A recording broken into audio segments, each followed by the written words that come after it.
আসসালামু আলাইকুম গাইস, আপনারা সবাই কেমন আছেন? আশা করি আপনারা সবাই ভালো আছেন। আমি আল্লাহর রহমতে ভালো আছি। নতুন একটা ভিডিও শুরু করলাম আপনাদের সাথে। এই যে দেখেন, হুমায়রা নিয়ে আমরা সবাই, এটা হচ্ছে আপনার দাওয়াত খাইতে যাচ্ছিলাম একটা অনুষ্ঠানে। হুমায়রার বাবা যাচ্ছে হাত ধরে আপনাদের সাথে, তাই ভিডিওটা একটু শেয়ার করলাম।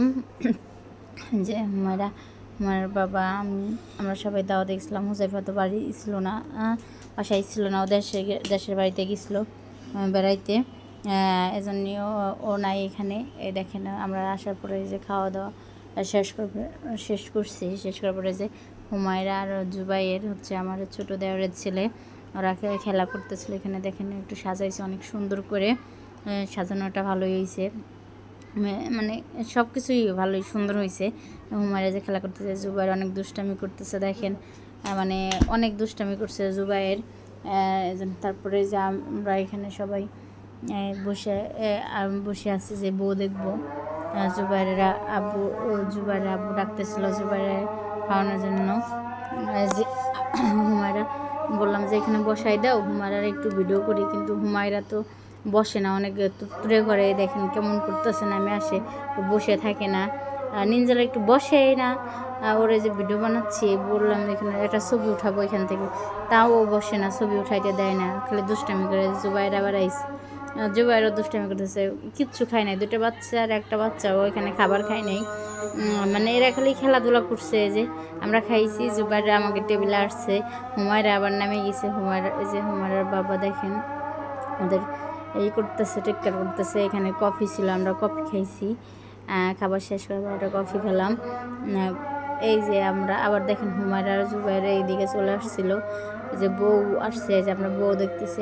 আমরা গেছিলাম কনে পক্ষে, মেয়ের পক্ষে থেকে আমাদের দাওয়াত ছিল এখানে। বউটার সুন্দর, মাশাআল্লাহ সুন্দর, সবাই দোয়া করেন যাতে বউটা সুখী হয়। এই যে দেখেন, আমরা এখানে দাওয়াত খাইতে গেছিলাম, বড় ভাই এটা। আমরা ভিডিও করতেছিলাম আপনার প্রথম ফিলিংসে, মানে আপনি কখনো তো বাইরে ভিডিও করি নাই, ভয়েস দেবো কি, মানে কোনো কিছুই নাই। দেখেন খালা আসছে, খালারে দৌড়ছি যে আজকে কত বাজে। খালা একটা বাজে, মানে 1:06 আসছে। আমি বললাম যে 1:06 আসছে কিসের জন্যে, এত লেট করে আসা। আর আমারে কদিনকে বললো না, একদিন লেট করে আসছে। খালা প্রতিদিন লেট করে, যে জন্য বলতেছিলাম। খালা দেখেন হাসতেছে, আমি ভিডিওতে ভয়েস দেওয়ার জন্য আমার হাসি চলে আসছে, কারণ খালার মুখের দিক তাকাইলে আমার হাসি চলে আসে। দেখেন বুঝছেন, উনি শুধু, মানে কি বলবো, উনির কিছু বলার নাই। যে কাকা আসতে গেট পিটাইছে, দেখেন কাকা আসলে শুকনা মরিচ নিয়ে, কাকারে বলছিলাম যে শুকনা মরিচ নেই, শুকনা মরিচ এনে দেন। এজন্য কাকা শুকনা মরিচ নিয়ে আসছে। আর এই যে সাইকেলগুলো, এই যে খালা গোছাচ্ছে। খালা আসার আগে আমি আবার হোন্ডাটা ওই রুমে রেখে আসছি, একটা রুমে খাটের উপর রাখছি, কারণ জায়গা নাই। খালা তো মুছবে, ফ্লোরটা মুছবে না, এজন্য ওইখানে রেখে দিছি। অনেক মজা থাকে। এই যে আমার ছেলে দেখেন, আজ অনেক বড় একটা স্বপ্ন পূরণ হবে আজকে আমার ছেলের। এই যে দেখেন, এই সে নৌকায় নিয়ে যাচ্ছে। আমার ছেলে যাবে তার এখন বাইক কিনতে, অনেক বড় স্বপ্ন ছিল ওর একটা বাইক। ও এমনভাবে কথাগুলো বলে, জানি না, একটা বাচ্চা এরকমভাবে বললে একদম, মানে মা বাবার একটা কষ্ট হয়। তারপরেও মা বাবা চিন্তা করে যে না, তার বাচ্চা সুখে থাকতে, আর বাচ্চা ভালো থাক, ভালো পড়ুক, ভালো করে পড়াশোনা করুক। সে আমারে, আমি তার ম্যাডামের কাছে যদি পড়তে দেয়, সে আমারে বলে আমারও বাইক কিনে দিলে আমি পড়বো, নাহলে আমি পড়বো না। তারপরে আমি না, ওরে অনেক লোক দেখাই দিতাম যে হ্যাঁ তোমার বাইক কিনা দেবো, তুমি পড়তে বসো, আজকে না শুক্রবারে কিনা দেবো, এরকম করে বলতাম। তারপরেও কিনি নাই কদিন, যে না। তারপর দেশে গেছে না, দেশে যাওয়ার পর আর আসতে চাচ্ছে না, যে তুমি মারছো, বাবা মারছে, বিচার দিছে সবার কাছে, আম্মু মারছে, বাবা মারছে, বিচার দিছে, তো আসবে না এখন, কারণ আমি যাব না। তারপরে মনে করেন যে আসছে, নিয়ে আসা হয়েছে। ওর বাবা গেছিলো শুক্রবারে বাড়িতে যাওয়ার পরে ওর বাবারে বলছে যে ওর বাবা বলছে তুমি চলো বাবা, আমি তোমার হোন্ডা কিনা দেবো, তুমি গেলেই আমি হোন্ডা কিনা দেবো। এই কথা বলার পরে মনে করেন যে ওরে ঢাকা নিয়ে আসছে। কথা বলে ঢাকা নিয়ে আসার পরে কী করবো, ওর বাবারে বললাম যে নাইলে তুমি কিনে দাও, হোন্ডাটা কিনে দাও, আর পরে করা দেখা যাবে না, আগে টাকা পয়সা দিয়ে কী করবো, বাচ্চারা কি স্বপ্ন পূরণ করে নেই।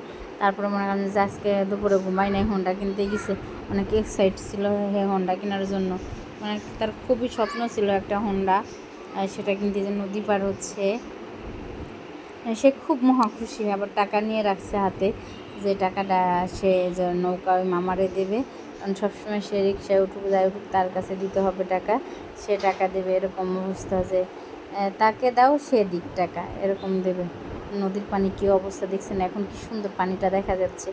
আপনি এমনি সময় না দেখবেন এখান দিয়ে যাবেন, এই পানিটা এত মানে গন্ধ বলে দুর্গন্ধ, মানে এত কালো থাকে পানিটা।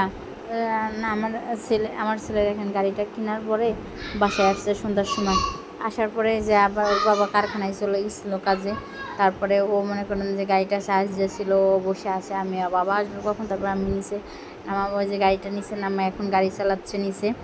মানে সে কি বলবো, মহা খুশি আজকে। ভিডিওটা প্রথমে কিছুটা মনে করেন যে আমাদের দাওয়াতে ইসলাম সে ভিডিও আর ভিডিও ছাড়লাম, আর মনে করেন যে আমার ছেলে আর আমার ছেলে গাড়ি চালানো কীভাবে কী করতেছে গাড়ি নিয়ে সেটুকু আপনাদের সাথে শেয়ার করলাম।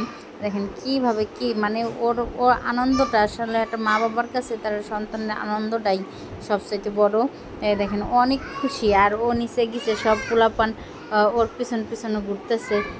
এই জিনিসটাও মনে করেন যে ভালো লাগতেছে, যে ওর ভালো লাগতেছে। আমি বললাম যে সবার করো, চড়ো, বাচ্চাদের চড়াও। ও আবার কারো ধরতে দিচ্ছে না, বুঝছেন, নতুন না কিনছে, কারো ধরতে দিচ্ছে না, মানে বলতেছে যে আমার গাড়ি ভেঙে হেলাইবো, আমার গাড়ি ওটা করবে। ও চাস্তো বাইকের কথা বলতেছে না, গাড়ি দেওয়া যাবে না, গাড়ি ভেঙে দিব। এজন্যে মনে করেন যে করতেছে না, কারো গাড়ি ধরবে দিচ্ছে না।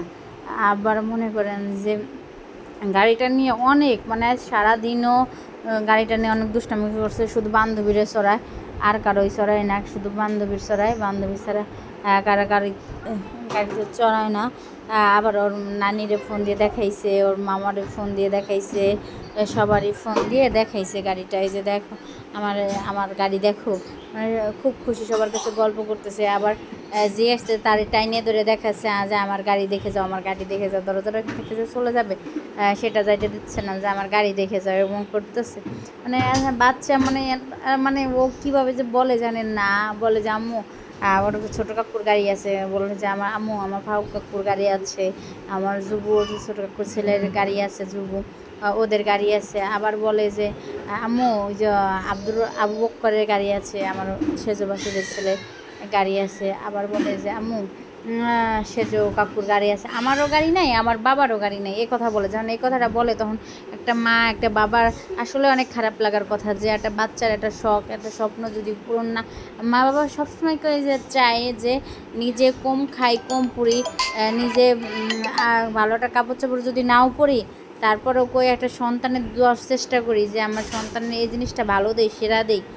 আমার সন্তানের যখন মনে করেন যে চায় গাড়িটা, কিন্তু ও ছোটোর থেকে যে গাড়ি চায়, কারণ ওই আবু বক্কর আছে, আবু বক্করের গাড়ি ছিল, আবু বক্করের গাড়ি চড়তো, তখন থেকে মানে ওর গাড়ির স্বপ্নটা ছিল গাড়ি চায়। কিন্তু আসলে কি তখন ও ছোটো ছিল, তারপরে দেই নেই। এখন ওর জন্য একটা জিপ গাড়ি আছে, ওগুলা কিনছি, ওইগুলা চালাইছে। কিন্তু ওর বাইকের প্রতি এতটা নেশা জানেন না, বাইক লাগবেই ওর বাইক। পরে লাস্টে এসে বাইক কিনা দিলাম, কি করবো কোন, বাচ্চার শখ বাচ্চার স্বপ্ন।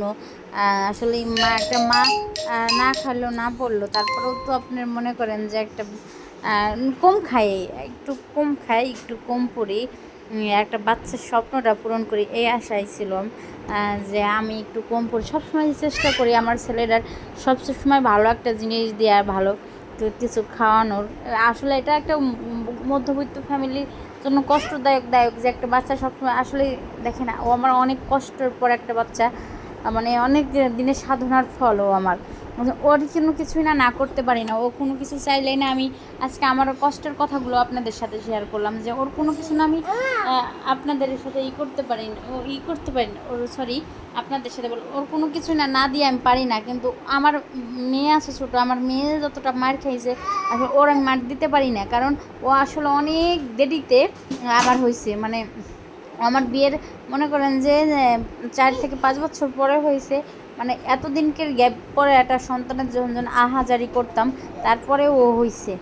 তাহলে মনে করেন একটা মা কতটা কষ্ট পাইছে, একটা বাচ্চা হইতো না, ডাক্তার দেখাইছে, ডাক্তার দেখানোর পরেও হয় নাই, তারপর আল্লাহ যেভাবে ও দিছে। তারপর ওরে যদি মারি খুব খারাপ লাগে আমার, ওর মার দিলে না আমার চোখ দিয়ে অঝরে পানি পড়ে। তো আমার মেয়েটার যদি আমি দিনের ভিতরে 100 বার মারি, কিন্তু আমার মেয়েটার মারলে আমার মনে হয় অতটা কষ্ট হয় না। কিন্তু আমার ছেলেটার মারলে আমার মানে দুনিয়া বন্ধ হয়ে যায়। কিন্তু এটা না আমার এটা শুধু আমার ছেলে বলে না, আসলে ও আমার প্রথম সন্তান। যে কোনো মারই প্রথম সন্তানের কিছু বলতে গেলে কষ্ট হয়, কিংবা প্রথম সন্তানের মানে যে কোনো সন্তান মাও চায় না যে তার সন্তানের কিছু বলুক। মানে আমি ওর কিছুই বলতে পারি না, ও কিছু চাইলেও না করতে পারি না। ও যদি কারোটা কিছু দেখে এসে যদি আমার কাছে বলে মা ওইটা দেখছি, ওইটা খাবো, আমার যত কষ্টই হোক আমি ওর দেওয়ার চেষ্টা করি। ও যে ছোটো কাকু গাড়িটা কিনছে, ধরেন 2 থেকে 3 মাস হয়েছে, ও আমার কাছে বলছে আমার যতটা কষ্ট হোক আমি ওর গাড়িটা কিনা দিছি, যে না গাড়িটা ওর চাচ্চু কুরবানিদের পরে কিনছে, তা আমি চাইছি যে না ওর গাড়িটাও কিনা দিই, ওর গাড়ি চাচ্ছে ওর গাড়িটাও কিনা দিই। তাই জন্য আমি ওর গাড়িটা খুব কিনা দিচ্ছি। মনে করেন যে ও না চাই, ও চাওয়ার পরে আমি না করতে পারি না, ওর বাবাও না করতে পারে না, বলে টাকা পয়সা দিয়ে কী করবো, আজকে মারা গেলে কালকে হয়ে যাবে 2 দিন, কেউ মনে রাখবে না, ছেলের স্বপ্ন তো পূরণ করি, এটা ওর বাবাও বলে।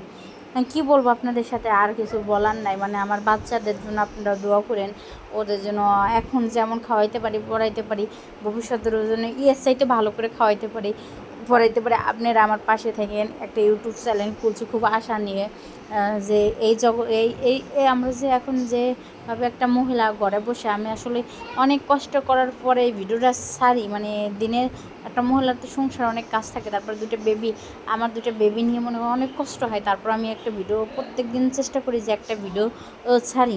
এই জন্য আমি প্রত্যেক দিন একটা ভিডিও ছাড়ি। আপনারা আমার ভিডিওটা দেখেন, আমার ভিডিওর পাশে থাকেন, আর আমার ভিডিওতে আপনারা লাইক করেন, কমেন্ট করেন, শেয়ার করেন, সাবস্ক্রাইব করেন।